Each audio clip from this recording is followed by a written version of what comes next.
Ang pangalan niya ay Roland at muli siyang isinilang sa katawan ng isang noble prince sa isang nakakaboring pero mapanganib na border town sa gitna ng kawalan.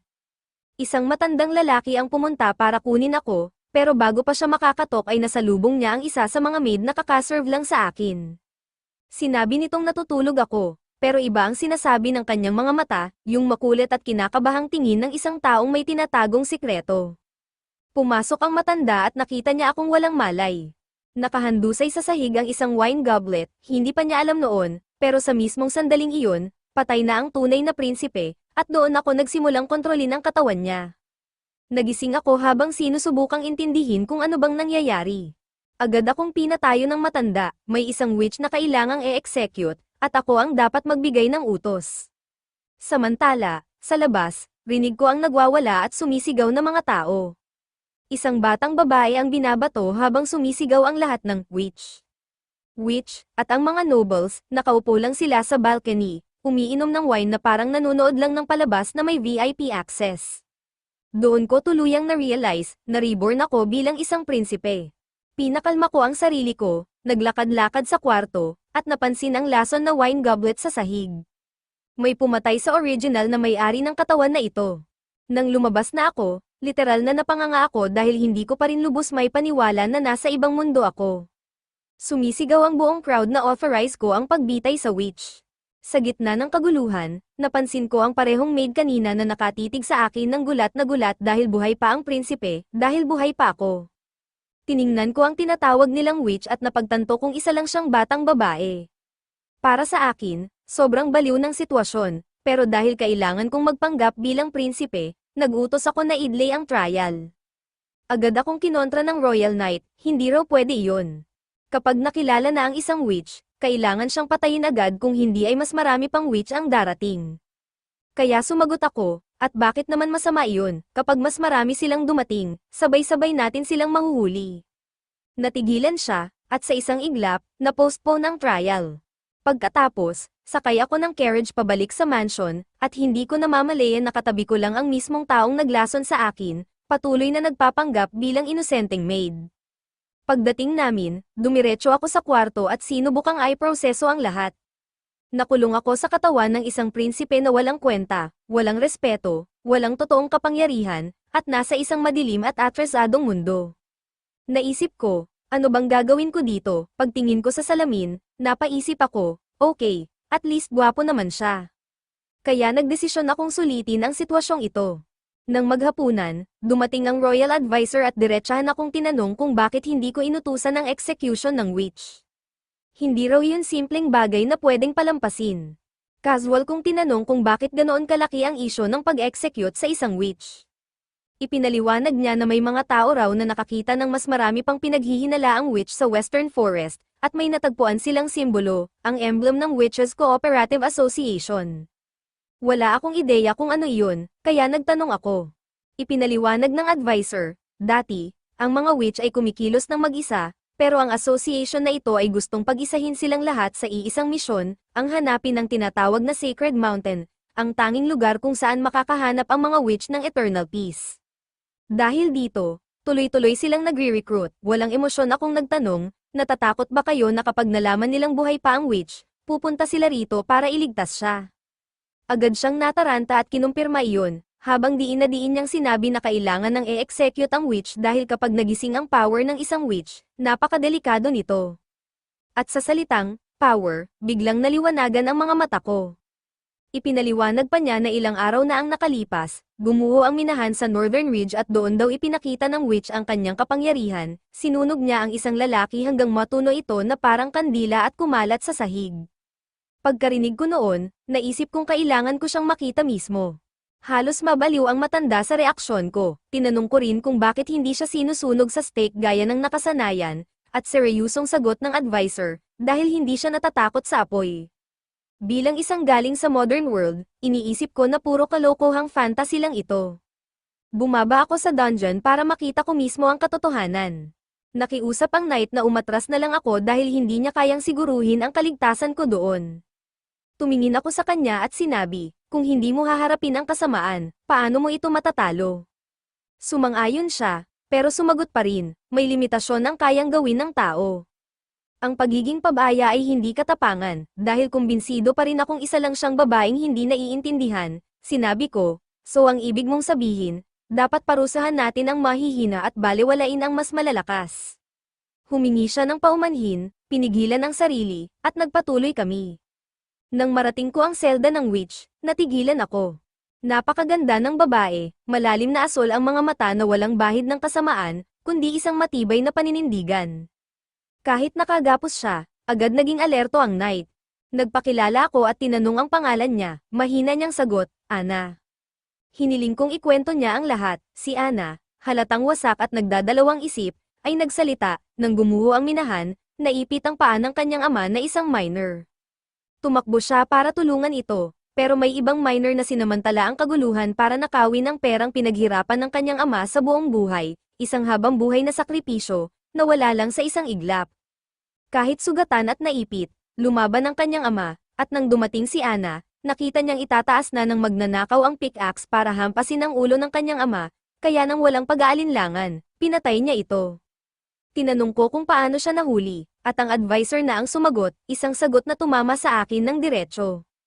Ipinagkanulo si Ana ng sarili niyang ama, oo, ibinenta siya kapalit ng 25 gold coins, sapat para mabuhay ng komportable habang buhay. Tumingin ako kay Ana at tinanong, yung lalaking pinatay mo ay mas matanda at mas malakas sa'yo, paano mo nagawa iyon? Tahimik niyang sagot, gamit ang tinatawag nilang devil's power. Hindi pa rin ako kumbinsido kaya hiniling kong ipakita niya ito. At doon, halos mabaliw ang lahat sa takot, kayang patayin ng witch ang bawat isa sa silid na iyon anumang oras. Kahit si Ana mismo, na napagtantong iyon ang unang beses kong harapang makatagpo ng isang witch, ay nagbabala, ang curiosity mo ang papatay sa'yo balang araw. Tumingin ako sa kanya at sumagot, kung isa ka talagang demon, hindi ako ang una mong pupuntiryahin, dapat ang ama mo. Parang tinamaan siya ng kidlat sa sinabi kong iyon. Nakita kong pamatak ang mga luha ni Ana, iba ang sakit kapag ang sarili mong ama ang nagkanulo sa'yo. Lumapit ako at tinitigan siya sa mga mata, ikaw ba ay isang taong dapat kawan, o isang demon na napakahusay umarte?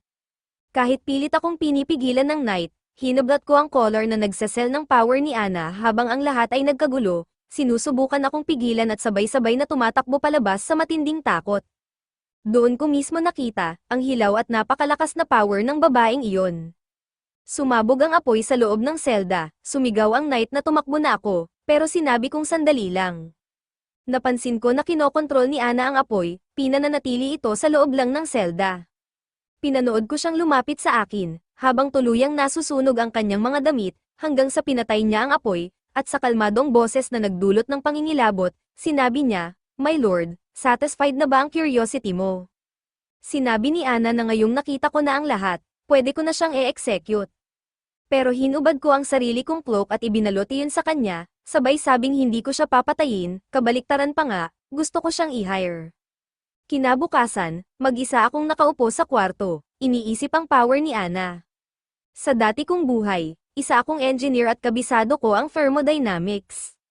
Alam kong hindi kailanman kusang dumadaloy ang init mula sa malamig papuntang mainit ng walang kapalit na consequence, at ang entropy ay laging tumataas sa isang irreversible reaction.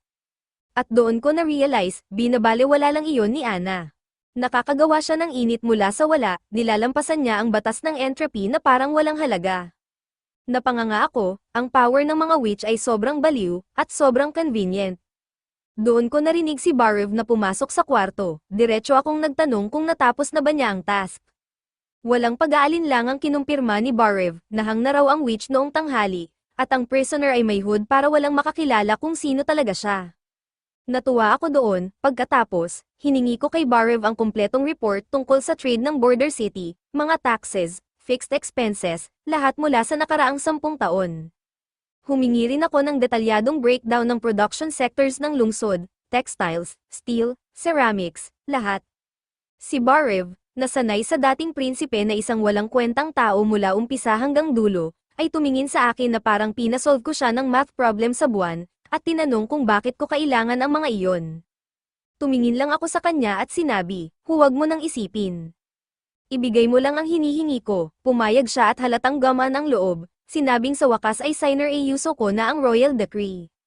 Pagkatapos, Lumapit ako sa mapa ng kaharian at sinimulang himayin ang geopolitics ng sitwasyon. Si Timothy ang namamahala sa economic hub ng Valencia, si Gerald ang kumokontrol sa military fortress ng Coldwind Crest, at si Gracia ang may hawak sa trade port ng Clearwater. Si Tilly ang namamahala sa cultural center ng Silver City. At ako, ibinagsak ako sa pinaka-abandonado at wasak na border city sa buong kaharian. Nang makita ko ang buong larawan, malamig kong tinanong si Barev, ano ba talaga ang tsansa ko dito? Diretsahan siyang sumagot, dahil sa malaking kaguluhang ginawa ko noong nakaraang taon at halos ibagsak ang lungsod, hindi ito magiging madali. Ang mga lokal na nobles ay ginagawa ang gusto nila nang walang kaparusahan. Kaya tinanong ko kung sino ba talaga ang may kontrol sa rehiyon. Walang pag-aalinlangan ang sagot ni Barev, ang Royal House ng Forza, ang Wimbledons. Ngumiti ako ng bahagya at sinabing, front lang yan. Ipinaliwanag ko na ang tunay na nagpapatakbo ng kaharian ay ang Holy City, ang Hermes. Tanging ang kinoronahan ng Pope ang kinikilalang tunay na hari, ibig sabihin, ang kasalukuyang pamahalaan ay isa lamang puppet ng theocracy. Kahit gaano papalakasin ng mga kapatid ko ang kanilang mga teritoryo, sa huli, pag-aari pa rin ng simbahan ang lahat. Buo ang paniniwala kong sinabi, kung makakagawa ako ng kaharian na hiwalay sa sistemang iyon, magiging akin ang trono. Pagkatapos, tinitigan ko si Barev at diretsahan siyang tinanong, bilang isang loyal defender ng Royal House, hindi ka ba nagsasawa na nangingialam ang simbahan sa pamamahala?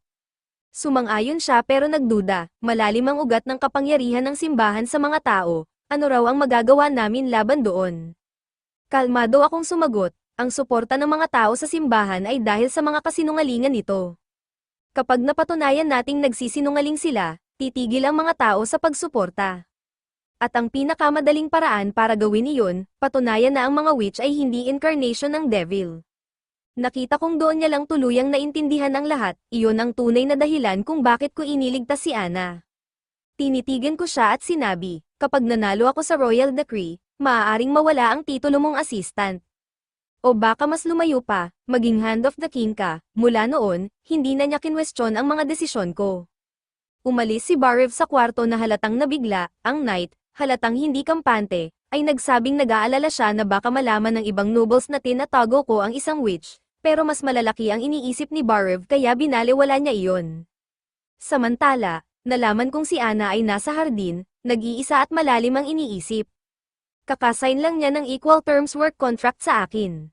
Sinabi ni Barev na makakatanggap siya ng isang gold coin bawat buwan, napanganga si Anna dahil mas malaki pa iyon kaysa kinikita ng kanyang ama sa isang buong taon ng paghihirap. Hindi niya maunawaan kung ano ba talaga ang gusto ko sa kanya, dahil para sa kanya, ang witch ay marumi, demonic, anak ng devil. Doon ako dumating at pinutol ang kanyang pag-iisip. Humingi ako ng paumanhin at sinabing matapos ang lahat ng pinagdaanan niya, mas nararapat siyang magpahinga. Si Anna, na hindi pa rin makaintindi, ay nagtanong kung bakit ko siya iniligtas at ano ang tunay na dahilan ng kontrata. Pinili kong magpakitang gentleman at inaya siyang maglakad. Habang naglalakad kami, bumalik siya sa tanong, nakapatay siya ng tao, kaya dapat siyang parusahan, dapat siyang mamatay. Kalmado kong ipinaliwanag na ang ginawa niya ay self-defense, isang bagay na gagawin ng kahit sinong nasa kalagayan niya. Pero kahit anong paliwanag ko, hindi pa rin ito nabasag ang paninindigan ni Anna na nagsabing, ako ay incarnation ng devil, at ang kasalanang ito ay hindi mabubura. Hindi ako nagmadali, pumitas ako ng isang citrus flower at iniabot iyon sa kanya. Highly poisonous ang bulaklak na ito, sabi ko, nakita kong agad niya itong binitawan sa gulat. Ngumiti ako, nagsisinungaling lang ako, ipinaliwanag ko na ang bulaklak ay pareho pa rin, walang nagbago, ang nagbago lang ay ang perception niya dito.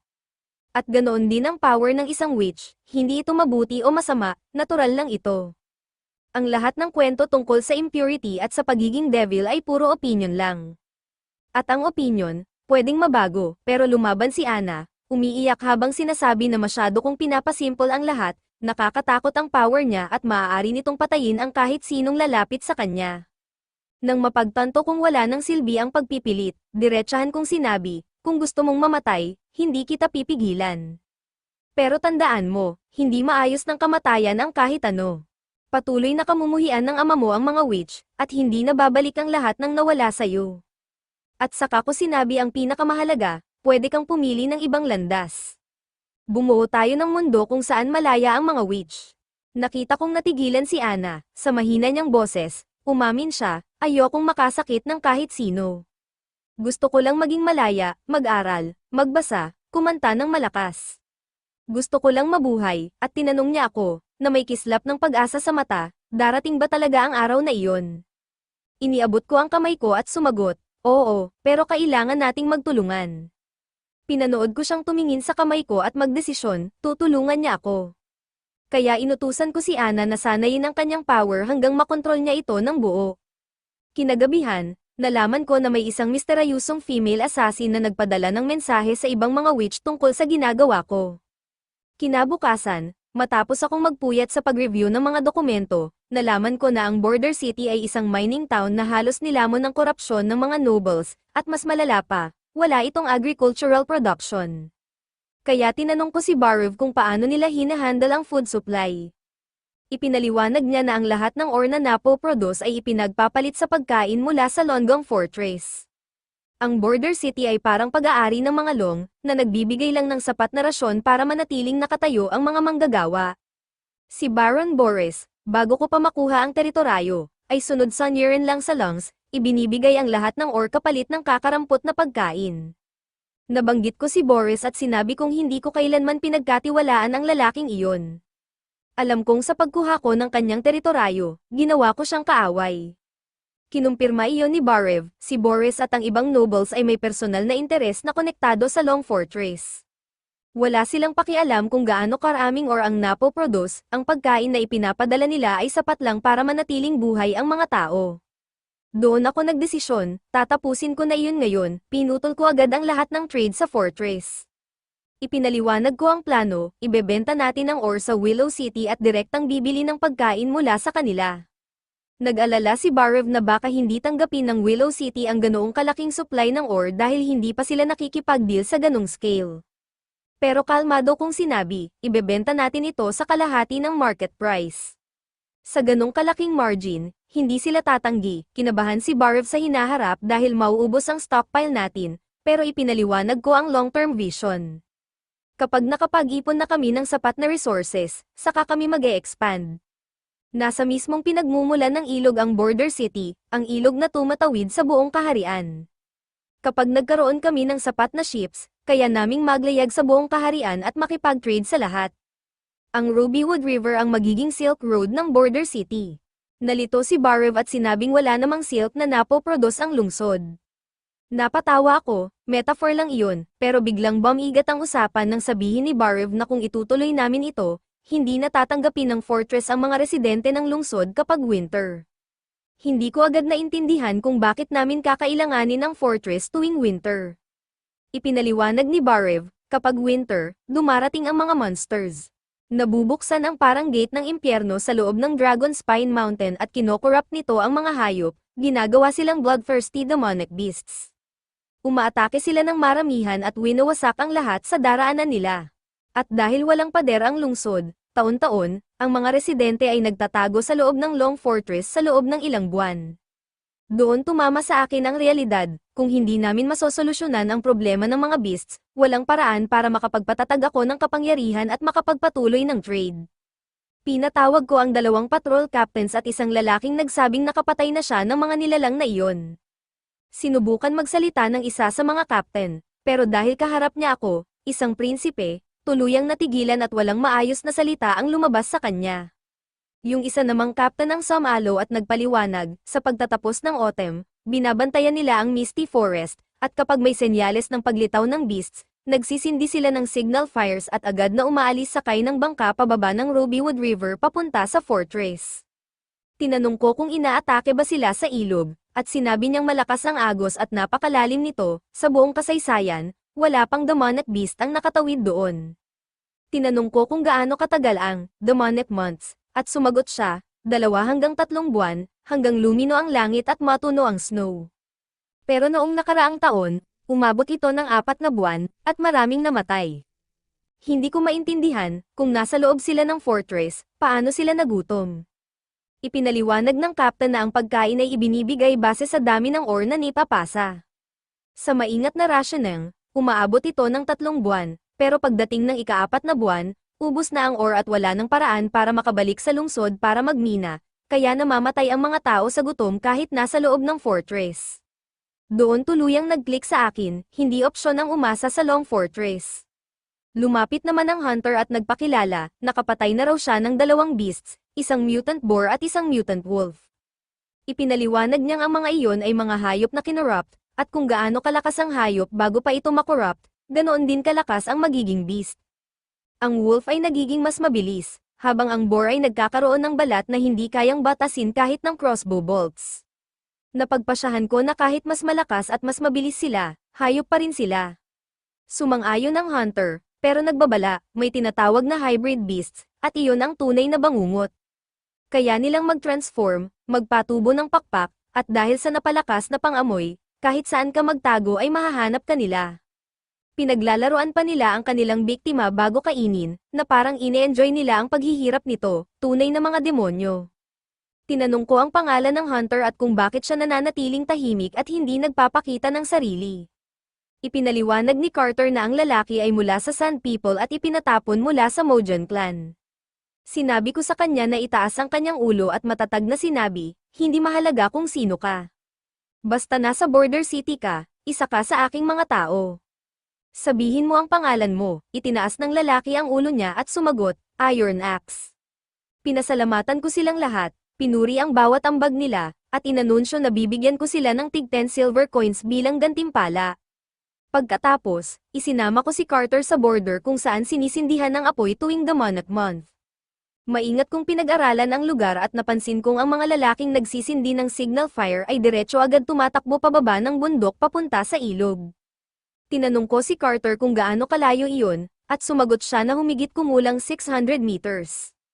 Pagkatapos, maingat niyang tinanong kung balak ko ba talagang manatili sa border city sa panahon ng Demonic period. Kinumpirma ko iyon, at nakita kong namutla siya, kaunti lang ang guards ng lungsod, walang sapat na espasyo ang castle para sa 2,000 residente, at ang depensahan laban sa isang horde ng demonic beasts ay literal na imposible. Pero diretsyong tumingin ako sa unahan at kalmadong sinabi, hindi ako mamamatay dito at hindi ko iiwan ang mga tao ko. At dala ang matibay na kumpiyansa ng isang reincarnated engineer, tinapos ko ang usapan, magtatayo kami ng pinakamalakas at pinaka-hindi mababasag na pader sa kasaysayan, at lilipulin namin ang mga beasts na iyon ng tuluyan. Samantala, si Barev ay abala at pilit inuunawa kung ano ang nangyari sa akin, dahil ang Roland na kilala niya noon ay ibang-iba sa Roland na kaharap niya ngayon. Malinaw pa sa kanya ang nakaraan, ang 4th Prince ay kilala bilang pinakamalaking failure sa buong nobility, walang silbi, kahihiyan ng royal family, at ang tipo ng tao na kahit sariling mga kapatid ay parang hindi kilala kapag may family gathering, isang awkward at hindi pinapansing tao na walang seryosong kumukuha sa kanya. Ang tanging dahilan kung bakit pumayag si Barev na makipagtulungan sa akin noon ay simple lang, pananggakwan siya ng hari na kapag natapos ang royal decree, gagawin siyang Minister of Finance. Pero ngayon, napapaisip siya kung ano ba talaga ang nangyari sa akin, dahil mula nang iligtas ko ang witch, naging ibang tao ako. Sa loob lang ng isang gabi, bigla akong nagkaroon ng matalas na strategic thinking at napakatalinong isip, gumagamit ng mga terminong hindi pa niya naririnig tulad ng Silk Road, at iba pa. Hindi niya man lang maintindihan ang kalahati ng mga sinasabi ko. Bukod pa doon, tinarget ko na agad ang simbahan bilang malaking hadlang, at iniisip ko na ang long-term development ng lungsod, parang kumpleto na ang plano ko. Aminado si Barev, halos perpekto at nakakatakot ang vision ko para sa hinaharap. Pero naroon pa rin ang pinakamalaking problema, walang saysay ang lahat ng iyon kung hindi namin malalampasan ang Demonic period. At habang paparating na ang winter sa loob ng 3 buwan, gusto ko pa ring magpatayo ng 600 meter na pader. Para kay Barev, iyon ay ganap na imposible, walang-wala talagang posibilidad. At kahit papaano, sa kaibuturan ng dibdib ni Barev, may maliit na boses na nagsasabing hindi ako predictable, at baka lang, kaya ko talaga itong magawa. Samantala, si Carter ay abala sa pagko-coordinate ng mga manggagawa ayon sa utos ko. Ang misyon, maghakot ng limestone at isang kariton ng clay, durugin ang lahat sa maliliit na piraso, paghaluin ng maingat, at ipatunaw kay Ana gamit ang kanyang fire magic. Nang matapos si Ana, ako naman ang naghalo nito sa gypsum at giniling hanggang maging pinong pulbos. Si Carter, na halatang walang maintindihan, hindi na nakapagpigil at nagtanong, "My prince, para saan ba ang lahat ng ito?" Ngumiti lang ako at sinabing, "Isang bagong uri ng alchemy." Ilang sandali lang, handa na ang misteryosong pulbos. Humarap ako kay Ana at sinabi, "Miss Ana, hayaan mong ipakita ko sa iyo ang kaunting magic ko." Tiningnan niya ako ng may pagtataka at nagtanong, "Marunong ka rin bang gumamit ng magic?" Sumagot ako, "Oo, pero ibang klase, ang tawag dito ay science." Pagkatapos, inutusan ko si Carter na haluan ng tubig ang pulbos at ibuhos ng pantay sa ibabaw ng mga nakasalansang bato, at tiniyak ko sa kanya na pagsapit ng bukas, magiging isang solid at hindi mababasag na pader iyon. Halatang nagduda si Carter, yung tipong, "Sige po, my prince, kung sabi nyo."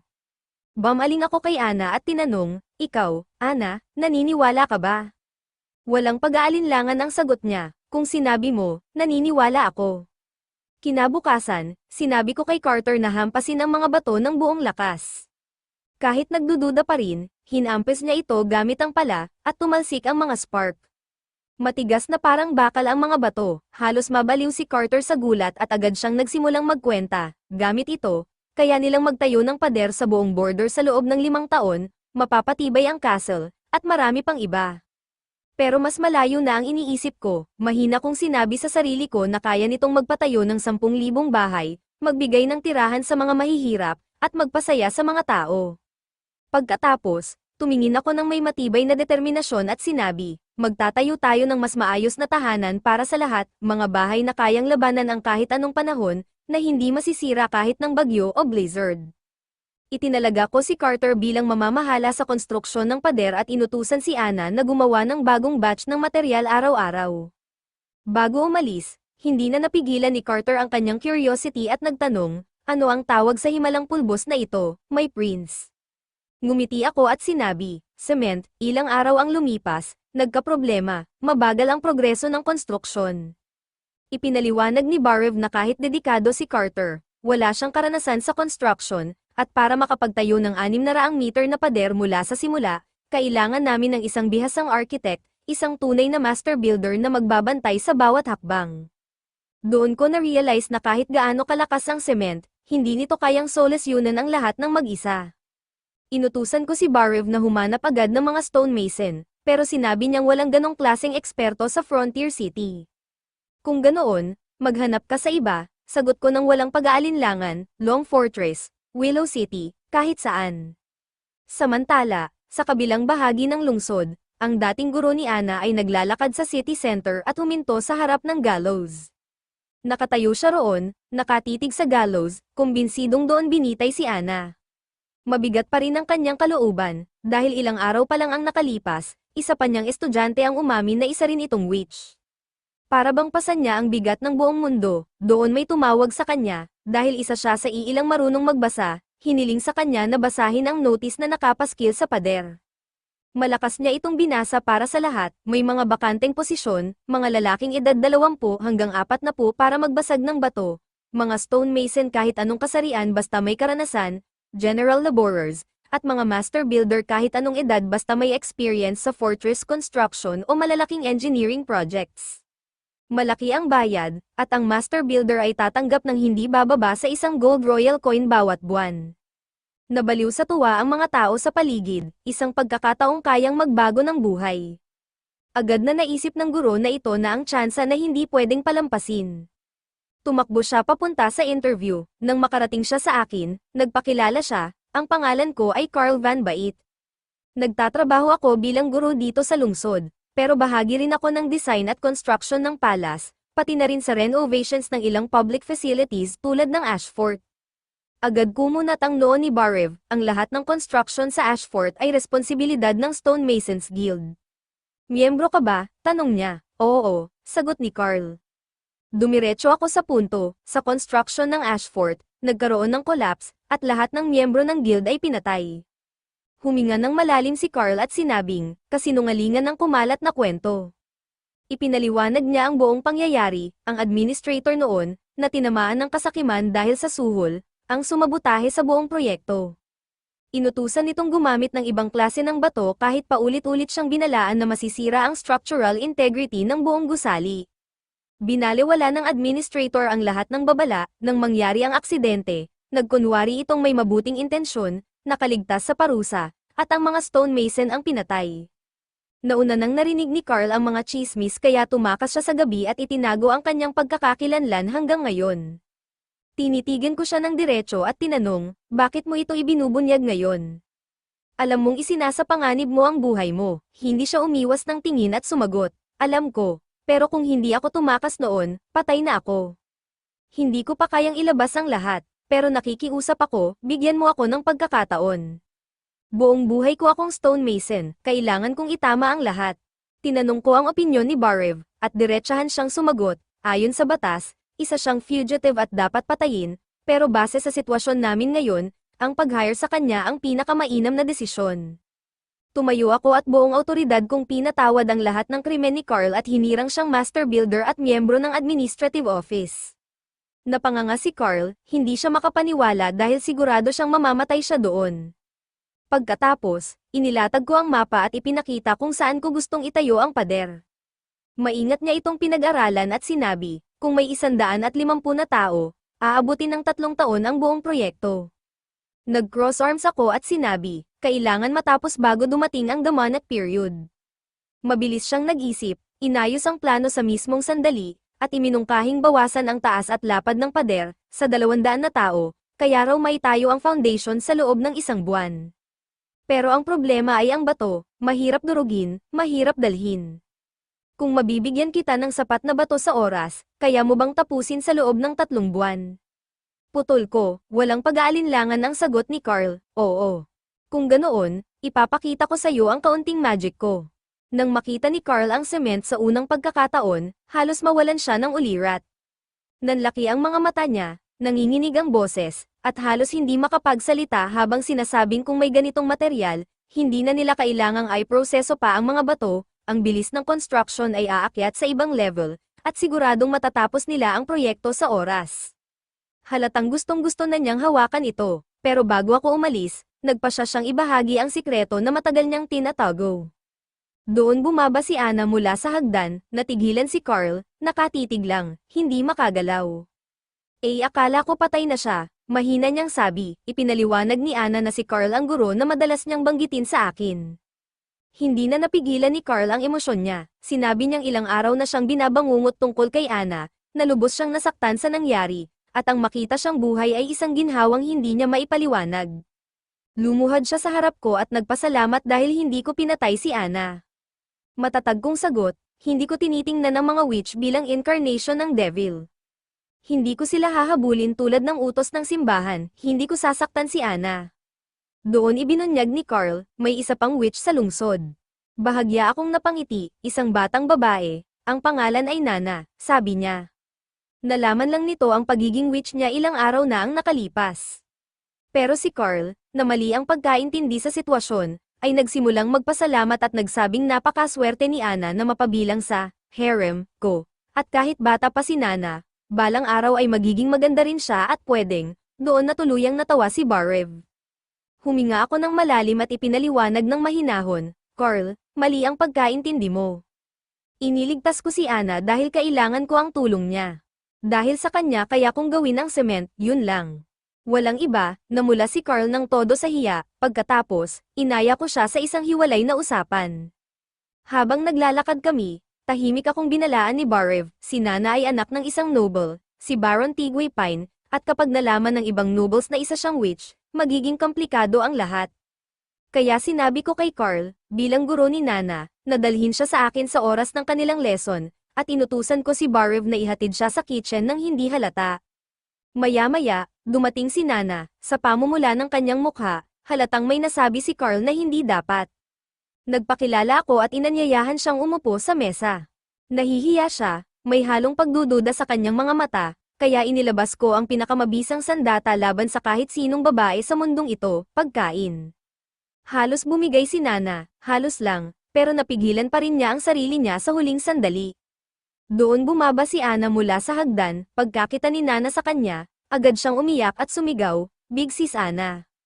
Makalipas ang ilang sandali, katabi si Anna, walang pag-aalinlangan ng nilamon ni Nana ang cake, at sinamantala ko ang sandaling iyon para ihulog ang mabigat na katotohanan, alam kong isa kang witch. Sabihin mo sa akin, paano mo nalaman? Tanong ko. Ipinaliwanag ni Nana na mga 1 linggo na ang nakalipas, nakakita siya ng isang maliit na ibon na bali ang paa. Gusto niya itong tulungan, at may naramdaman siyang parang dumadaloy mula sa kanyang mga kamay, parang malagkit na bola ng tubig na bumalat sa ibon, at bigla itong gumaling. Mabilis kong inanalisa ang lahat, hilang ang power ni Nana. Agad kong inutusan si Carter na kumuha ng maliliit na hayop mula sa isang hunter, mga sugatan at patay, para masubukan ang limitasyon ng kakayahan niya. Medyo kinakabahan si Nana pero ipinakita niya ang kanyang power, at isa-isa kong sinuri ang resulta. Kaya niyang pagalingin ang sugat, kaya niyang ibalik ang naputol na parte kung nandyan pa ito, pero kung tuluyang nawala ang bahagi ng katawan, hindi niya ito kayang i-regenerate. At ang kamatayan, hindi niya ito kayang baliktarin. Tahimik na pinanood ni Carter ang lahat bago magsalita, bilang knight, tungkulin niyang magligtas ng buhay, pero ang makita ito mismo sa harap niya ay ibang usapan. Inamin niyang nagsisimula na niyang maintindihan kung bakit ganito ang approach ko sa mga witch. Inutusan ko si Carter na humanap ng paraan para madala si Nana sa akin nang hindi napapansin para tuloy-tuloy niyang ma-develop ang kanyang power. Tinanong niya kung bakit hindi na lang namin siya panatilihin sa mansion, at ipinaliwanag ko na hindi palantad si Nana bilang witch, at bilang anak ng isang noble, kapag dinala namin siya rito ng lantaran, maaaring magdulot iyon ng conflict sa mga lokal na nobles, hindi pa kami handa para doon. Pagkatapos, seryoso kong sinabi, bukod sa demonic beasts, may iba pa tayong kalaban, at mas malapit sila sa atin. Samantala, sa malayong lugar, isang knight ang naguulat kay Garcia, ang kapatid ko. Ipinahayag niyang matagumpay na nakabalik ang Valengre fleet mula sa isang raid, naharang nila ang convoy ng mga merchant ships at napakalaki ng nakuha nilang plunder, sapat para armasan ang isang buong pleton. Natuwa si Garcia at tinanong ang pangalan ng captain, sinabi ng knight na Drake ang pangalan nito. Kaagad, ginamit ni Garcia ang kanyang autoridad para gawing knight si Drake at ibinigay sa kanya ang buong pamumuno ng Veil Negre fleet pati na ang lahat ng nakuha nilang loot. Nagpasalamat ang knight at sinabing lubos na akagagalit iyon ni Drake at ng kanyang mga tauhan. Pagkatapos, ibinunyag ang isang malaking balita, bigong-bigo ang assassination attempt kay Roland. Nahalo ang mga pills sa wine at nainom ito ni Roland, pero nakatulog lang siya sandali at nagising na parang walang nangyari. Ngunit praktikal si Garcia, para sa kanya, ang failure ay failure, at ayaw niyang makarinig ng kahit anong dahilan. Binigyan niya ng isa pang pagkakataon ng assassin at iniutos na ipadala dito ang ilang gamit ng kapatid nito bilang babala. Pagkatapos, pinauwi niya ang knight, pero bago iyon, iniutos niyang ibitay si Master Alchemist Enbes dahil siya ang gumawa ng poison pills. Ang hindi alam ni Garcia ay gumana ng perpekto ang mga pills, patay na ang tunay na Roland, at ako na ang kumokontrol sa katawan niya. Kinabukasan, dumating ang ambasador mula sa Long Fortress sa Border City para kolektahin ang mga mineral, at napansin niya ang isang barko mula sa Willow City na nagbababa ng pagkain sa pantalan. Samantala, ipinaliwanag ni Barev sa akin ang buong sitwasyon. Ipinaliwanag ni Barev na maayos ang takbo ng konstruksyon ng city wall at tiniyak ni Master Mason Vanbat na matatapos ito ayon sa schedule. Sinabi rin niya na dumating na sa pantalan ang pagkain mula sa Willow City at higit pa ito sa sapat para mapakain ang buong lungsod sa buong winter. Pero halatang stress na stress si Barev, kahit maayos ang lahat sa ibabaw, malala pa rin ang budget deficit ng lungsod. Para sa kanya, tuloy-tuloy ang pagkalugi dahil ako ang sumasalo sa lahat ng major expenses, at sa tingin niya ay aabot lang kami hanggang sa susunod na spring bago tuluyang mabangkarote. Pero hindi ako nag-alala, sinabi ko sa kanya na wala akong pakialam kahit maubos ang pera ko, basta matapos lang ang pader at mapatatag ko ang kontrol ko sa Border City, magiging stable na ang mineral production sa hinaharap. Pero nag-counter si Barev, ang tunay niyang concern ay si Duke Ryan, dahil siguradong hindi nito papayagan na basta na lang namin putulin ang supply ng minerals sa Long Fortress. Sa mismong sandaling iyon, may dumating na mensahero at inihayag na naroon na ang ambasador mula sa Longgang Fortress.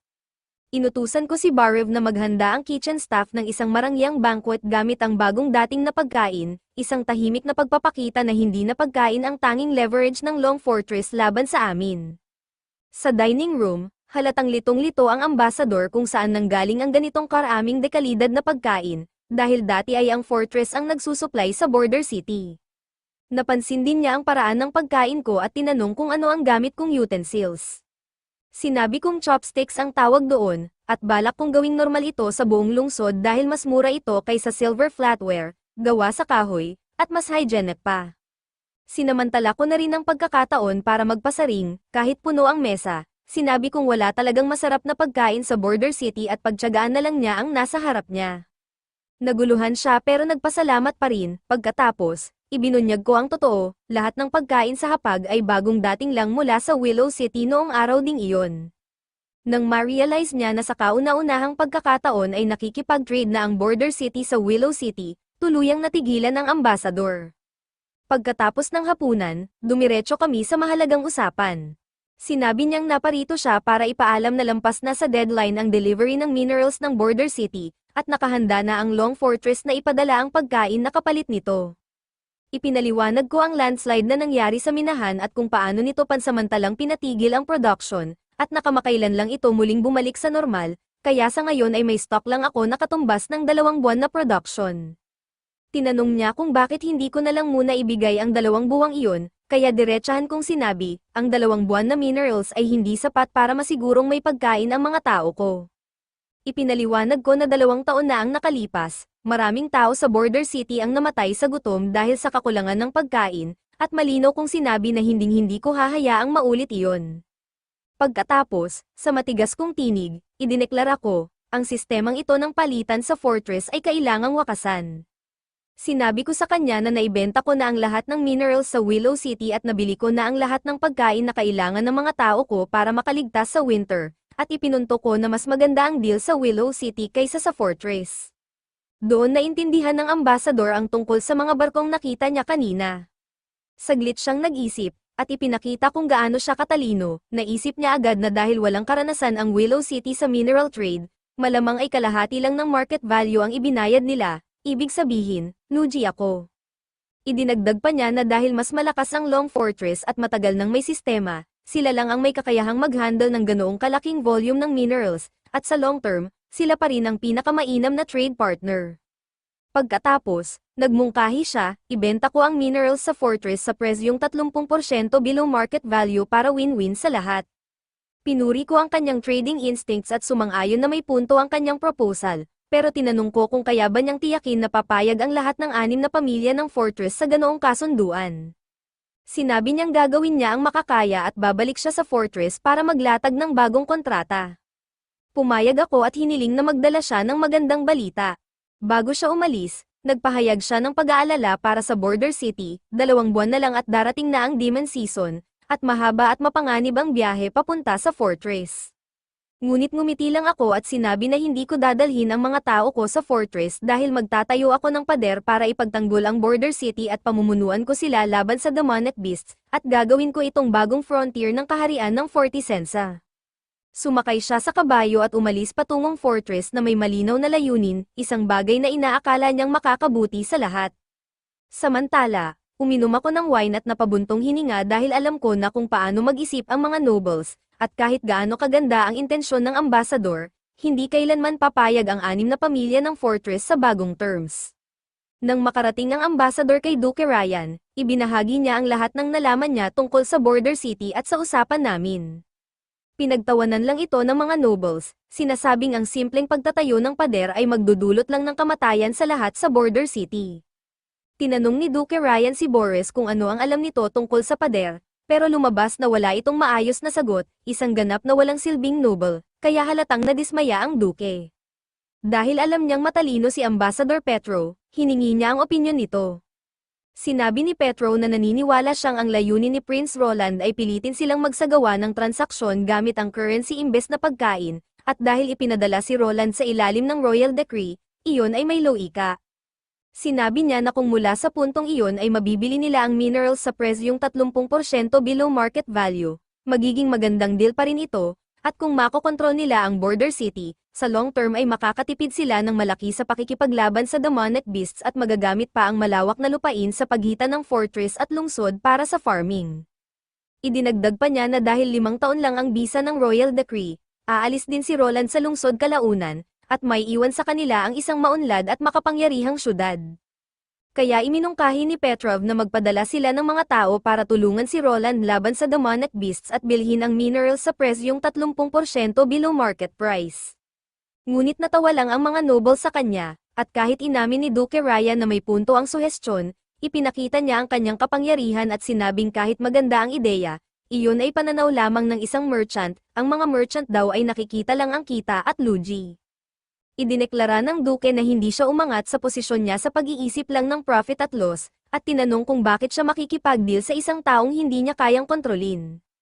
Sinabi niyang sa ilalim ng kanyang pamumuno, ang sinumang susuway ay parurusahan ng mabigat, at malinaw niyang ipinahayag na wala siyang pakialam sa border city, ang mahalaga lang ay ang teritoryo ay kanya, at walang sino man ang dapat makialam, kahit isang prinsipe.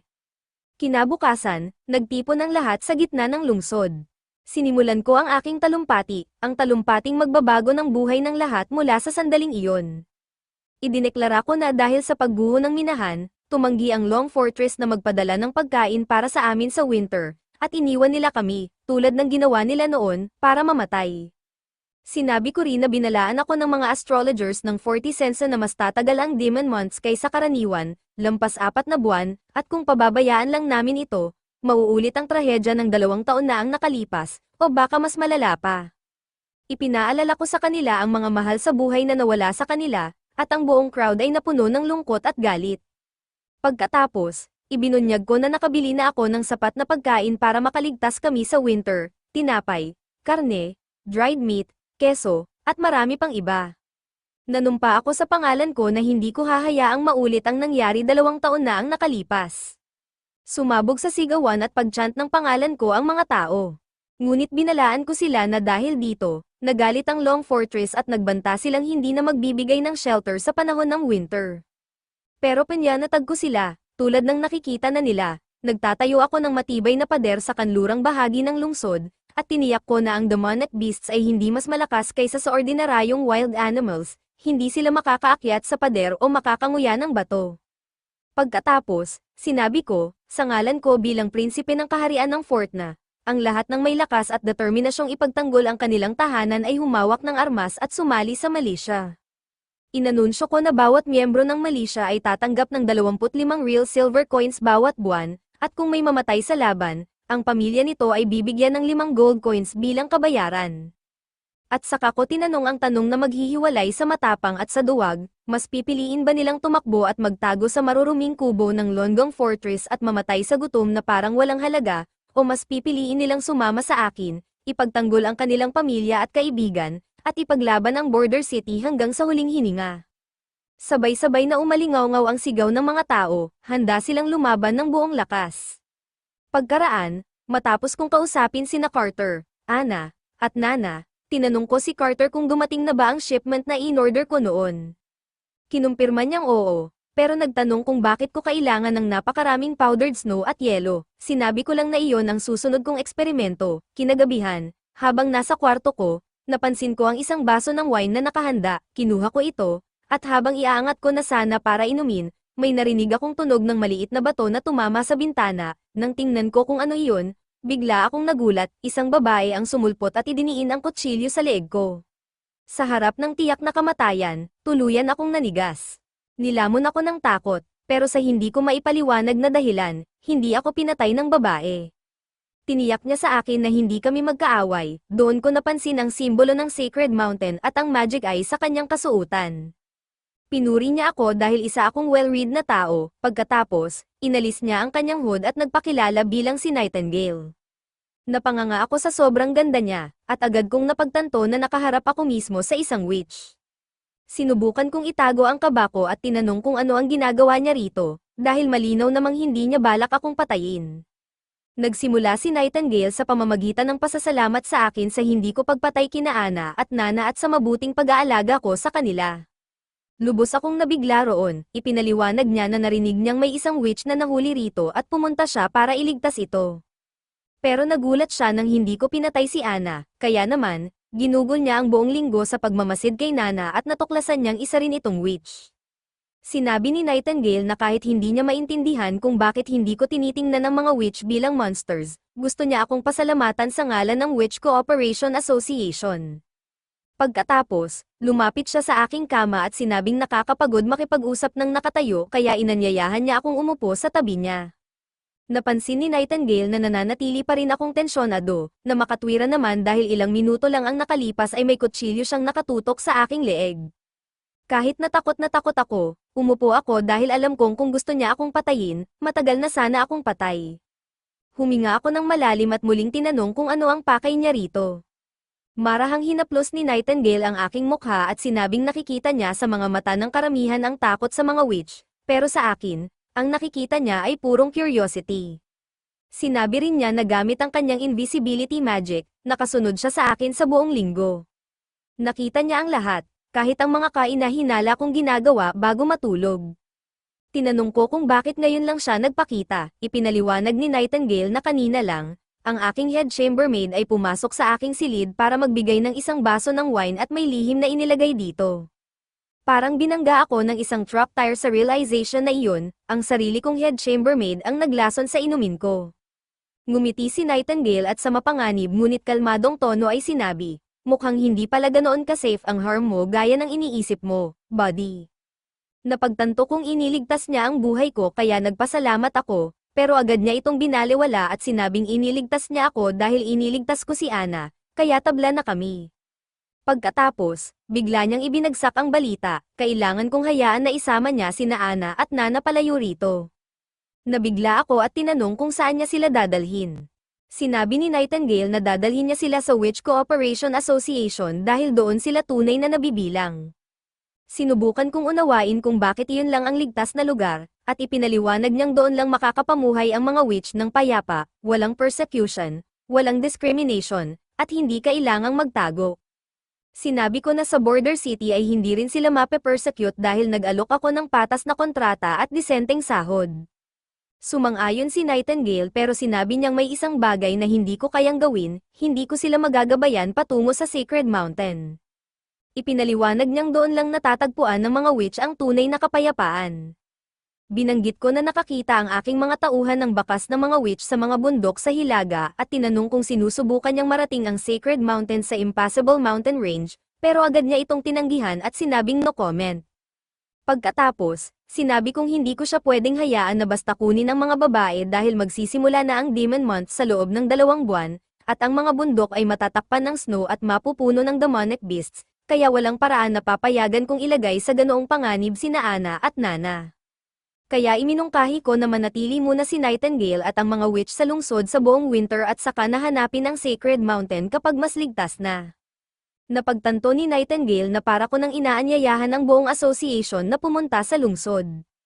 Hindi naman iyon masamang ideya, pero tumutol siya, kahit hindi ako natatakot sa mga witch, marami pa rin ang natatakot, at kapag nalaman ito ng church, tiyak nakikilos sila laban sa amin. Kaya tinanong niya kung bakit ako handang sumugal ng ganito kalaki gayong mas madali namang hayaan na lang silang umalis. Sumagot ako, dahil mahalaga sila sa akin, naunawaan iyon ni Nightingale pero tinanong niya kung handa ba akong ilagay sa panganib ang buhay ni Ana. Nalito ako, kaya ipinaliwanag niya ang tunay na dahilan kung bakit gusto niyang isama si Ana, kapag ang isang witch ay umabot sa edad na 18, haharap siya sa unang great trial ng kanyang buhay. Karamihan sa mga witch ay nag-a-awaken sa panahon ng demon months kung kailan sinasabing bumubukas ng malapad ang gates of hell. Ang mga hindi pa nag-a-awaken bago mag-18 ay malamang hindi na kailanman magiging tunay na witch, pero ang mga nag-a-awaken na, taon-taon sa anniversary ng kanilang awakening ay dumaranas ng matinding paghihirap na parang demonic possession. Umaabot sa sukdulan ng katawan, tumutulo ang dugo sa bawat bahagi ng balat, lumalabas ang mga mata mula sa kanilang sockets, at kung matitiis ng witch ang hindi masukat na sakit, unti-unting gagaling ang katawan matapos ang 4 o 5 araw na pahinga. Ngunit kung hindi niya kayanin, ang kamatayang susunod ay isa sa pinakamasahol na maaaring mangyari. Ang witch ay namamatay sa matinding paghihirap, ang kanyang mga laman loob at dugo ay naghahalo at bumubuhos mula sa bawat butas ng kanyang katawan, at kapag sumayad sa hangin ay nagiging itim na usok. At kapag wala nang natitirang lalabas, ang tanging may iwan ay isang sunog at maitim na balat sa sahig. Sinabi ni Nightingale na maraming witch ang namamatay eksakto sa edad na 18, at iyon ang dahilan kung bakit nakikita sila ng mga tao bilang mismong embodiment ng devil. Dahil malapit nang umabot si Ana sa edad na iyon, mas malaki ang tsansa niyang mabuhay kung nasa loob siya ng Witch Cooperation Association. Sinabi ni Nightingale na alam niyang mahalaga sina Ana at Nana sa mga plano ko, pero umaasa pa rin siyang bibigyan ko ang mga ito ng pagkakataong mabuhay. Ako, na labis na nag-aalala para sa kanilang dalawa, ay pumayag na hayaan si Nightingale na isama sila. Nagpasalamat siya at biglang naglaho sa harapan ko. Dahil alam kong nasa paligid lang siya, pumunta ako sa silid ni Ana at atubiling tinawag siya. Ipinakilala ko si Nightingale at ipinaliwanag ang lahat, pero sa ikinagulat naming dalawa, sinabi ni Ana na hindi siya sasama. Sinubukan ni Nightingale na ipaliwanag pa ang tungkol sa demonic possession, pero si Ana, matatag at determinado, ay nagsabing kakayanin niya ito at ang gusto lang niya ay manatili sa tabi ko. Para akong tinamaan ng isang freight train sa mga salitang iyon at tuluyan akong nawalan ng masabi.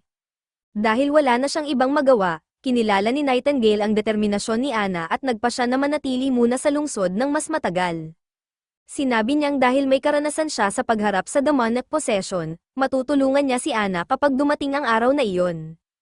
Pagkatapos ay lumapit siya sa akin at sa tingin mas mapanganib pa kaysa sa anumang kutsilyo ay sinabi, mukhang mapupunta muna ako sa pangangalaga mo. Napatingin ako kay Ana at hindi ko maitago ang saya ko na pinili niyang manatili. Kinabukasan, pagkapagising sa akin ng mga maid, pumasok si Carter na may kakaibang balita, si Tyre, ang aking head chambermaid, ay namatay noong gabi. May ideya na ako kung ano ang nangyari, ipinaliwanag ni Carter na natagpuan siya sa balkonahe ng silid ng walang palatandaan ng pakikipaglaban o break-in, kaya malamang ay isang aksidente. Nagpasalamat ako sa update at pinaalis siya, alam ko nang si Nightingale ang may kagagawan nito, at ang katotohanang wala siyang iniwang bakas ay patunay kung gaano siya kapeligroso at kapropesyonal. At parang tinawag ko ang demonyo, isang angel-faced devil, bigla siyang lumitaw sa aking silid, kumakain ng almusal ko na parang walang nangyari. Lumapit ako at ipinaliwanag niya na dahil mananatili siya rito, natural lang na tulungan niya akong bawasan ang mga problema ko. Inabot niya sa akin ang isang papel na may impormasyon tungkol sa kung sino ang nagtatangkang pumatay sa akin at sinabing hindi siya ang pumatay kay Tyre. May lason pala itong nakatago sa isang hollow tooth, at nang magpakita si Nightingale, siya mismo ang nagpakamatay. Ginawa lang ni Nightingale na magmukhang aksidente ang lahat. Binasa ko ang sulat at doon nagdikit-dikit ang lahat, si Tyre ay ipinadala para patayin ako, hindi dahil gusto niya, kundi dahil may kumidnap sa kanyang kapatid at ginamit ito bilang hostage. At doon ko tuluyang naunawaan, isa sa sarili kong mga kapatid ang nag-utos kay Tyre. Pagkatapos, sinabi ni Nightingale na kumilos na ako at pumunta sa meeting. Ngunit hindi pa ako nakakakain kahit isang subo at napagtanto kong buong umaga akong tatakbo nang walang laman ang tiyan. Sa meeting, kahit kumakalamang sikmura ko, pinakinggan ko si Barev habang ipinaliwanag niya na sa pagbebenta ng minerals ng 50% below market value, kumita sila ng 200 gold coins.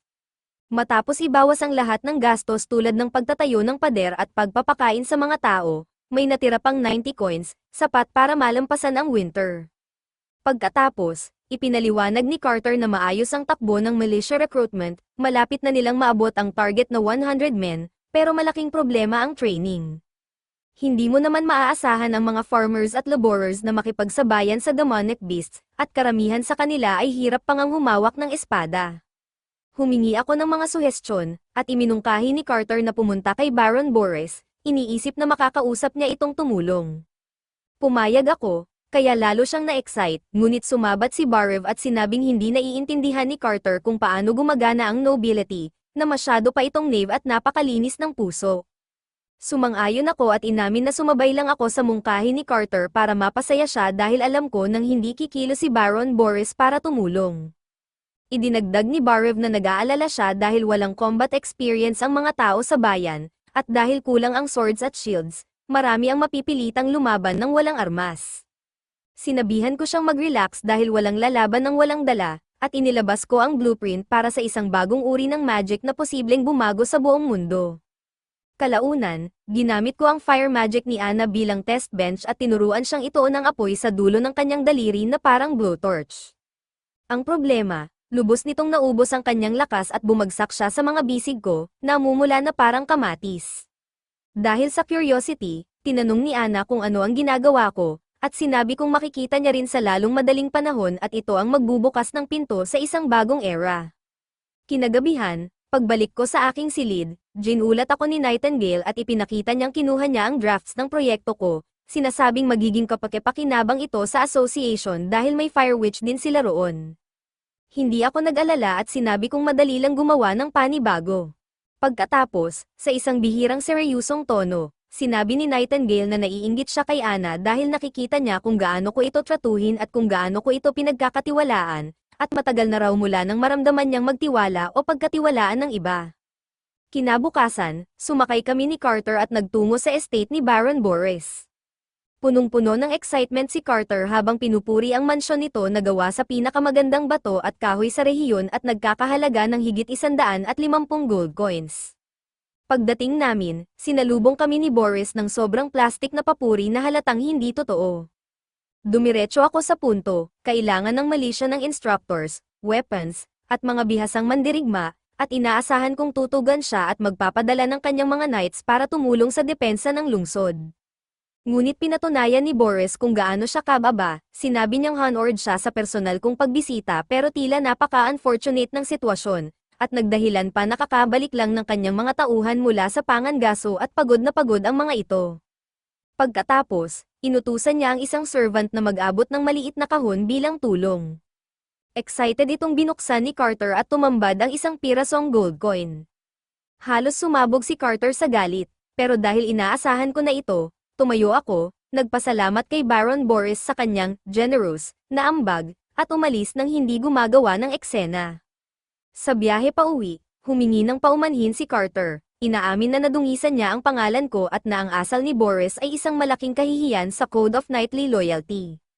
Pinakalma ko siya at sinabi kong inaasahan ko na ito at hindi kami pwedeng umasa sa mga noble. May sarili akong plano at paraan para sanayin ang militia. At kahit mukhang sabog-sabog ang grupo, ipapakita ko sa lahat kung ano talaga ang kaya ng isang tunay na militia. Maaga kinabukasan, tinipon ko ang mga volunteer ng militia sa harap ng pader, na naengganyo sa alok na 10 silver coins kada buwan at may kasamang pagkain. Alam kong para sa kanila, sapat na iyon para sumipot. Si Vonner ay halos gutom na gutom, at hindi pinalampas ng kanyang mga kasama ang pagkakataon na asarin siya. Sinasabing sa itsura niya ay baka mamatay siya bago pa man makakita ng isang coin. Dinagdagan pa nila sa pamamagitan ng pagtatanong kung ano ang mangyayari sa babaeng taga-tavern na gusto niya kung bigla siyang mamatay.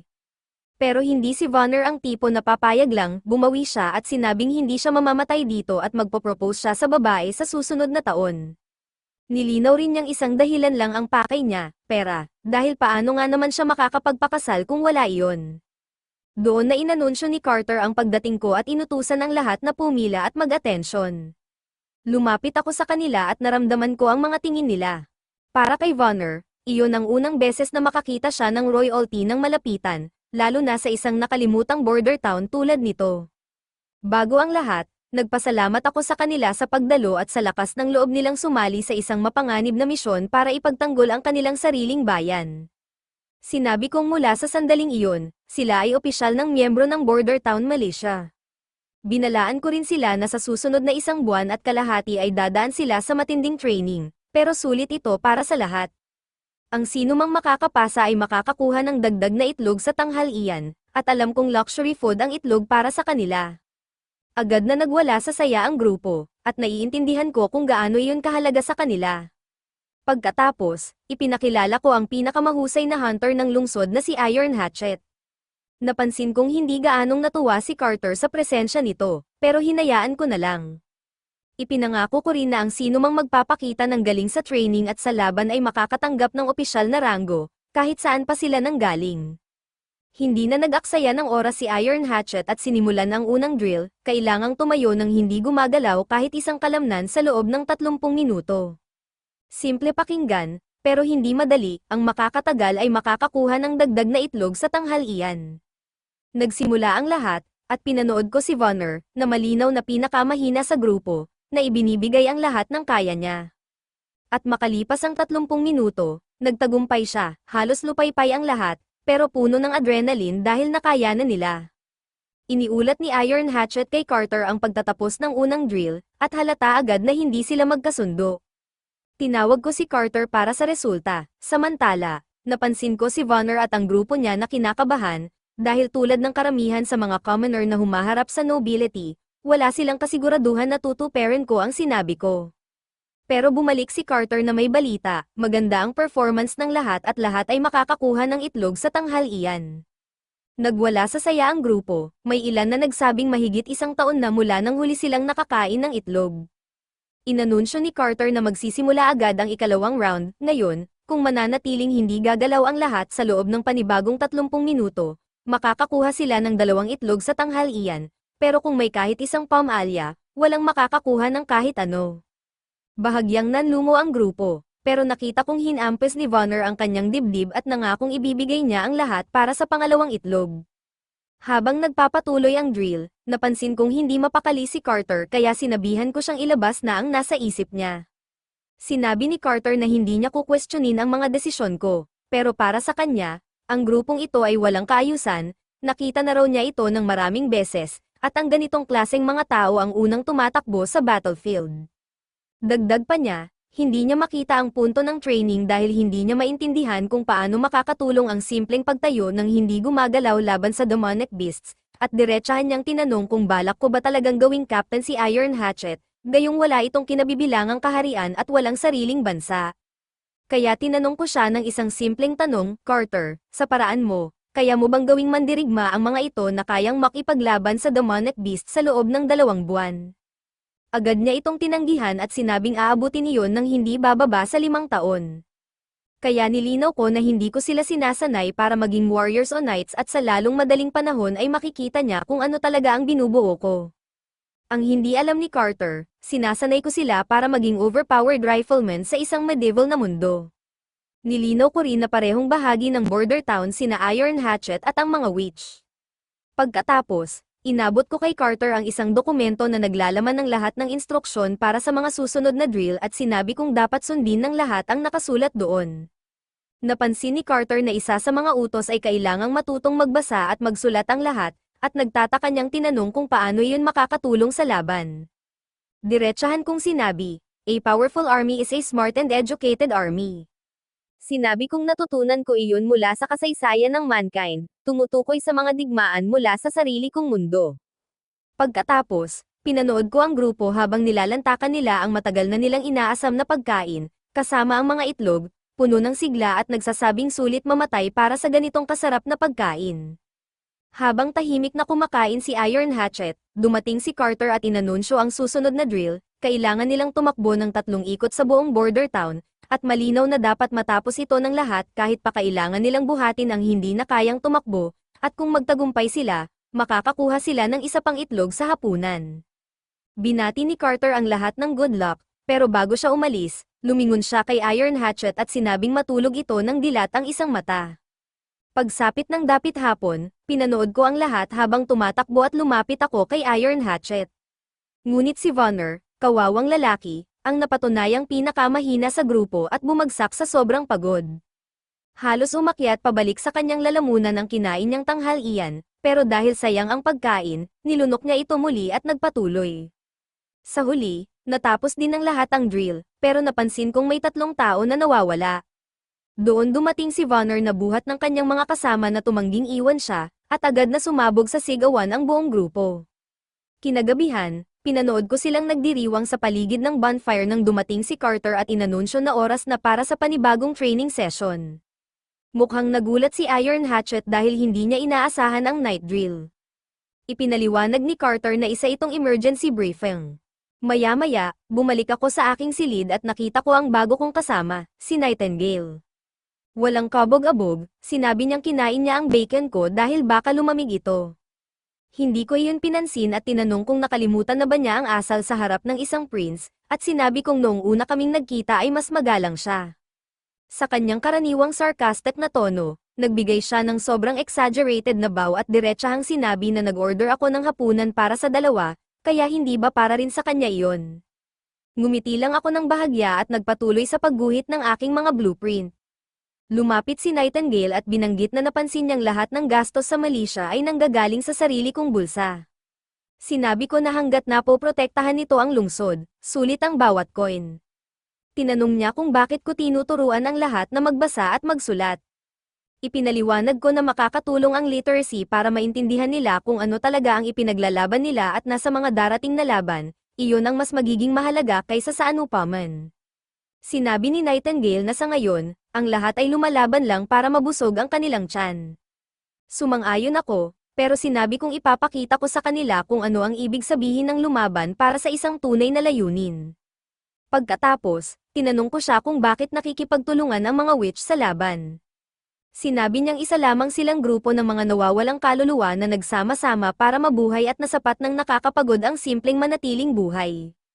Kinabukasan, natapos ko ang aking mga blueprint at napagtanto kong buong gabi akong gising sa pagtatrabaho. Doon ko napansin ang isang bagay na nakabalot sa mesa. Marahan kong pinunasan ito ng tela, at may kislap na sumilay, ang kislap ng isang bagay na magbabago sa kapalaran ng mundong iyon magpakailanman. Kalaunan, nakipagkita ako kina Carter at Iron Hatchet sa kagubatan at ipinakilala sa kanila ang isa sa pinakamalaking game changer sa kasaysayan, ang musket. Sinabi kong isa itong sandata na kayang pumatay ng kalaban mula sa malayo ang distansya. Tinanong ni Carter kung ito ba ay parang crossbow o bow. Ipinaliwanag kong mas mabagal itong reload, pero mas malayo ang abot at may napakalakas na stopping power. Kaya nagpa siya akong ipakita sa kanila, inilabas ko ang powdered snow na ipinakuha ko kanina at ipinaliwanag na gumawa ako ng ilang chemical modifications at tinawag ko na itong gunpowder. Ipinakita ko kina Carter at Iron Hatchet kung paano ito ikakarga ng tama sa musket at binalaan sila na idiin ito ng mabuti sa kanilang balikat dahil hindi biro ang kickback nito kapag pumutok. Ibinigay ko ang hudyat, pareho silang nagpaputok, at sabay na napanganga. Pinanood ko kung paano nabutas ang isang metal suit of armor na parang curtain lang, at doon nila tuluyang naintindihan kung bakit kailangan ang lahat ng training na iyon. Si Carter, na sobrang na-hype, ay agad akong tinanong kung ilan ang musket na meron ako. Sinabi kong 2 lang ang mayroon ako at makakagawa lang ako ng 2 pa bago dumating ang Demon Months. Para iyong malamig na tubig na ibinuhos kay Carter. Sinabi kong naiintindihan ko ang pagkadismaya niya dahil alam kong sapat ang lakas ng mga sandatang ito para baguhin ang lahat, pero nilinaw ko na gaano man kalakas ang isang weapon, isa lang itong tool, at ang pinakamakapangyarihang sandata ay mananatiling trust at loyalty. Diretsahan kong sinabi, isang tunay na warrior lang ang kayang gumamit ng isang tunay na weapon. Hinarap ko sina Carter at Iron Hatchet at hiniling na gamitin nila ang mga sandatang iyon para protektahan ang border town at ang mga tao nito. Pareho silang yumuko, mas determinado kaysa dati, at nangakong gagawin nila iyon. Samantala, ang walang kwentang si Baron Boris ay halos maglaway habang isinusumbong kay Ryan Osman ang lahat ng nangyari, tungkol sa malisya na binubuo at sa mahinang pader na itinayo. Hindi gaanong nabahala si Ryan at sinabing binibigyan niya ito ng pinakamaliit na tsansang maging mahalaga. Makalipas ang ilang araw, tuloy-tuloy pa rin ang training ng malisya. At si Greyhound ay nagsimulang mapansin na ang prosesong ito ay unti-unting ginagawang tunay na warriors ang mga ordinaryong tao. Pinuri niya si Iron Axe, tinawag itong sobrang competent. Ngunit hindi lang si Iron Axe ang nakakuha ng atensyon niya, napansin niya rin si Brian, at sinabi niyang sa galing nito sa espada, dapat itong sumali sa militia dahil siguradong mapapansin ito ni Prince Roland at magiging knight agad. Inimbitahan ni Brian si Greyhound na sumali rin, pero si Greyhound ay tipikal na taong minamaliit ang sarili, ang klasikong underdog na hindi naniniwala sa sariling potensyal, kaya tinanggihan niya ang alok at sinabing ayos na siyang maging city guard. Kalaunan, nagtungo sila sa isang cabin sa gitna ng kagubatan kung saan nakatagpo sila ng isang grupo ng mga mandirigma, ngunit may ilang mukha roon na hindi pa nakita ni Brian kailanman. Ang lalaking may magulong buhok ay diretsahang nagsalita at nag-alok ng trabaho sa kanila, nangakong gagawin silang knights kung sasali sila. Napukaw ang interes ni na Brian at Greyhound, sinabi ng lalaki na ang kanyang tiyuhin ay isang pinagkakatiwalaang tao ng duke, at na ang ika-4 na prinsipe ay nagpakita ng kawalang galang sa duke kaya narito siya. Simple lang ang misyon, infiltrate ang castle ng prinsipe. Si Greyhound, nagulat sa naririnig, ay agad nagtanong kung balak ba nilang patayin ang ika-4 na prinsipe, ngunit tinanggihan iyon ng lalaki at ipinaliwanag na kapag ginawa nila iyon ay direktang masasangkot ang duke. Sa halip, mas simple ang plano, sirain ang pinakamahalagang bagay para sa prinsipe, ang food supply. Buong kumpiyansa niyang sinabi na kung masusunog nila ang mga supply na iniipon ng prinsipe, gagawin silang knights at bibigyan sila ng duke ng mga lupain sa silangan ng fortress. Lubos na nagulat si Brian sa planong inilatag sa kanila, ngunit si Greyhound, na walang ideya kung gaano na sila kalalim sa sitwasyon, ay diretsahang sinabi ang nasa isip niya, ang Demon Months ngayong taon ay maaaring tumagal ng 4 na buwan, at kung susunugin nila ang lahat ng pagkain, mamamatay ang lahat sa Frontier City, kaya wala siyang balak makisali rito. Tapos na ang usapan, napansin na ni Brian na ang ibang mga lalaki ay pamaposisyon sa paligid nila, handang kumilos anumang oras, dahil ngayong alam na nila ang plano, iisa lang ang pagpipilian, sumali o mamatay. Mabilis mag-isip si Brian at tinanong kung paano nila balak makapasok sa castle gayong nakalock sa loob ang food supply. Ngumiti ang lalaking may magulong buhok at binanggit ang sinabi ni Brian noon tungkol sa secret passage papunta sa balon sa loob ng fortress ng prinsipe, at sinabing si Brian ang magdadala sa kanila roon ng palihim. Pagkatapos ay mayabang nitong tinanong, "So, what do you say, Brian? Ito na ang pagkakataon mo para maging knight, na eco commission ng duke mismo." Sandaling naisip ni Brian na tanggapin, ang pangarap niya ay nasa harap na niya, ngunit biglang sumigaw si Greyhound ng buong lakas, sinasabing nawawala sa katinoan ang lahat ng nasa silid at ang tunay na knight ay hindi kailanman yuyuko sa tyranny, kundi pinoprotektahan ang mahihina at ibinibigay ang sariling buhay para sa kanila. Parang nagising si Brian sa katotohanan at ngumiti, ipinagmamalaki ang kaibigan, ngunit hindi ito tinanggap ng lalaking may magulong buhok at agad nitong sinaksak si Greyhound ng nakamamatay, na nagpaapoy ng galit kay Brian. Gayunpaman, pinigilan niya ang sarili dahil alam niyang mamamatay siya kung kikilos siya agad, kaya nakisabay siya sa plano at dinala sila sa secret passage papasok sa fortress ni Prince Roland. Ngunit wala siyang balak magtaksil, ang tunay niyang layunin ay paghiganti. Habang pababa sila sa hagdan, hinintay niya ang tamang sandali at biglang hinablat ang isa sa mga mandirigma at itinulak silang dalawa pababa. Sa storage room, hinarap ni Brian ang mga kalaban na may naglalagablab na galit, determinado na pabagsakin silang lahat. Pinalibutan siya ng mga ito, ngunit isa-isa niya silang pinabagsak na parang wala lang, hanggang sa ang natira na lamang ay ang lalaking pumatay sa kanyang kaibigan. At sa mismong sandaling tatapusin na niya ito, may isa pang lalaki ang sumugod at tinuhag siya gamit ang rapier. Ipinakilala nito ang sarili bilang si Lord Viper, ang kilalang knight ng Longsong Fortress. Sinabi ni Viper kay Brian na dito na siya mamamatay, na siya ang pagbibintangan bilang traidor na sumunog sa supply. Kahit sugatan, lumaban pa rin si Brian, ngunit halata ang lamang ni Viper sa karanasan at pinabagsak siya gamit ang sarili nitong cloak bilang distraction, iniwan siyang halos nasa bingit ng kamatayan. Papatayin na sana siya ni Viper nang hilingin ng lalaking may magulong buhok na siya na ang tatapos, gusto nitong pahabain ang paghihirap ni Brian.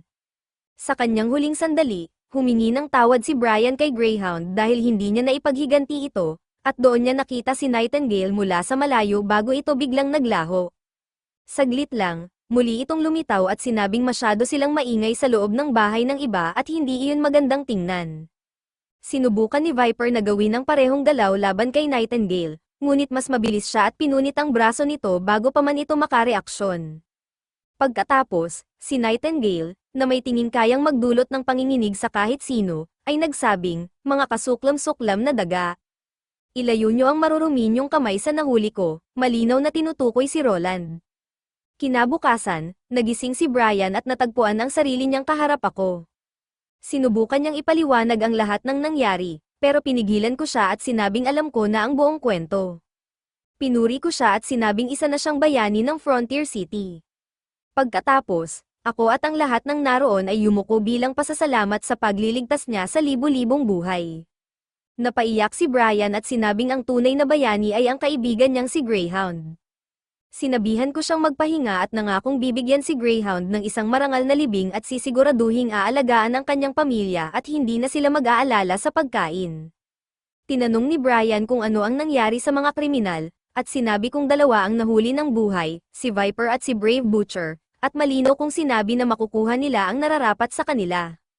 Tumingin sa akin si Barev na may pag-aalala dahil alam niyang hindi basta-basta ang mga taong iyon. Ngumiti ako at sinabi kay Brian na pagkatapos ng Demon Months, gagawin ko siyang knight. Nang makaalis na sila, sinabi ni Barev na sigurado siyang si Duke Ryan ang nasa likod ng lahat. Kinumpirma iyon ni Carter, sinasabing si Night Viper ay isa sa mga personal na knight ni Ryan. Idinagdag ni Barev na ang isa pang lalaki, ang magulong buhok na si Hills, bagamat isang commoner, ay malayong pamangkin ni Baron Boris. Humingi ako ng payo kay Barev, at diretsahan niyang sinabi na ayon sa batas, dapat silang patayin, ngunit dahil sa koneksyon nila sa nobility, mas mainam na hintayin muna kung ano ang magiging reaksyon ni na Duke Ryan at Baron Boris. Hindi nagtagal at dumating si Baron Boris, halatang kabado dahil alam niyang malaki ang problema niya. Pumasok ako at tinignan siya ng may matinding paghamak at tinanong kung ano ang pakay niya. Sinubukan niyang bilhin ang kalayaan ng kanyang pamangkin na si Hills at ni Night Viper gamit ang isang kahon na may 50 gold coins, sinasabing siya na ang bahala sa kanyang pamangkin at ang pera ay kabayaran sa mga nagawang kasalanan. Sawang-sawa na akong makita ang mukha niya kaya tinanong ko kung seryoso ba siyang palalayain ko ang mga kriminal na nagtangkang sunugin ang food supply ng lungsod at patayin ako. Sinubukan niyang magsinungaling at sinabing wala siyang alam sa nangyari. Tinanong ko kung may kinalaman si Duke Ryan, at mariin niyang itinanggi iyon, kaya nagkunwari akong naniniwala at sinabing ituturing ko na lang na kumilos ang mga kriminal sa sarili nilang desisyon. Saglit siyang natuwa, pero agad ko ring nilinaw na kahit ganoon, bibitayin pa rin ang mga kriminal para sa kanilang kasalanan. Napalunok si Barev, alam niyang malaking problema ang haharapin nila sa hinaharap. Gumawa pa ng huling hakbang si Boris at sinabing sa ngalan ng Diyos, maaaring patawarin ang mga noble. Walang pag-aalinlangan kung sinagot, ipapadala ko sila sa Diyos para doon sila mapatawad, at malinaw kung sinabi na bilang kinatawan ng lungsod, obligado siyang dumalo at saksihan ang pagpapatupad ng batas. Kinabukasan, tinipon ko ang buong lungsod, inilahad ko sa lahat ang buong nangyari at kung bakit kailangang isagawa sa publiko ang parusa sa mga kasuklam-suklam na kriminal na iyon. Binanggit ko ang tangkang pagpatay sa isang prinsipe at ang plano nilang sunugin ang food supply ng lungsod bago dumating ang winter, at tiniyak kong alam ng lahat na sina Brian at Greyhound ang mga bayani na nagligtas sa lungsod, ngunit sa kasamaang palad ay hindi nakaligtas si Greyhound. Sumabog sa galit ang mga tao at isinagawa ang pagbitay sa mga kriminal.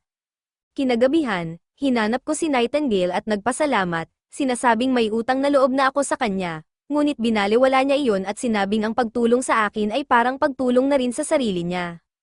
Inamin kong hindi ko inaasahan na ganoon siya kahusay, at sinabi kong si Carter ay paulit-ulit na nagtatanong tungkol sa misteryosong specialist na kinuha ko. Medyo kinabahan si Nightingale na baka nabunyag ko na siya, pero nilinaw kung hindi pa maaaring magpakilala ang specialist na iyon, hindi pa ngayon. Sinabi ni Nightingale na hindi siya kasing lakas ni Carter at nanatalo niya si Viper gamit lamang ang isang simpleng self-defense trick na ginagamit ng mga witch. Dahil alam kong mauulit pa ang ganitong mga insidente, tinanong ko siya kung gusto niyang manatili at maging personal bodyguard ko, na may alok na 2 gold coins kada buwan, may day off, at may paid vacation. Kumunat ang noo ni Nightingale dahil hindi niya alam kung ano ang ibig sabihin ng paid vacation, kaya ipinaliwanag ko na ibig sabihin nito ay magkakaroon siya ng ilang araw na pahinga bawat taon nang hindi nababawasan ang sahod niya. Ante-unti siyang nagustuhan ng ideya, kahit hindi pa niya lubos maintindihan. Naging usisa rin si Nightingale tungkol sa pananaw ko kay God, dahil ipinabitay ko ang mga kriminal sa ngalan ng Diyos, pero sinuway ko rin ang sinasabing kalooban nito sa pagligtas kina Ana at Nana. Seryoso niyang tinanong, ano ba talaga ang ibig sabihin ng God sa iyo, Roland? Nilinaw ko na hindi ang Diyos ang humahabol sa mga witch, kundi ang church. Sinabi kong alam kong inosente ang mga witch at hindi mahalaga kung commoner o noble ang kriminal, ang krimen ay krimen at dapat parusahan. Idinagdag ko na sa buong kasaysayan, napakaraming Diyos ang sinamba ng iba't ibang tao, at napaisip ako kung ilang masasamang bagay na ang nagawa sa pangalan ng mga iyon. Sinabi kong ginagawa ko lang kung ano ang pinaniniwalaan kong tama para sa aking mga tao, at naniniwala akong ang tunay na Diyos ay mauunawaan ang aking mga ginagawa, at kung hindi, hindi siya karapat-dapat tawaging Diyos. Napahinto si Nightingale, lubos na nabigla sa sinabi ko. Makalipas ang ilang araw, binisita ni Brian ang libingan ng kanyang kaibigan upang ipaalam na dahil sa kanya ay naging knight siya, at sinabi rin ni Roland na isang witch ang nagligtas sa kanya gamit ang kapangyarihan nito. Naglagay si Brian ng mga bulaklak sa ibabaw ng lupa at sa matatag na tinig ay nangakong itataas niya ang kanyang espada at ipagtatanggol ang lungsod kahit pakapalit nito ang kanyang buhay.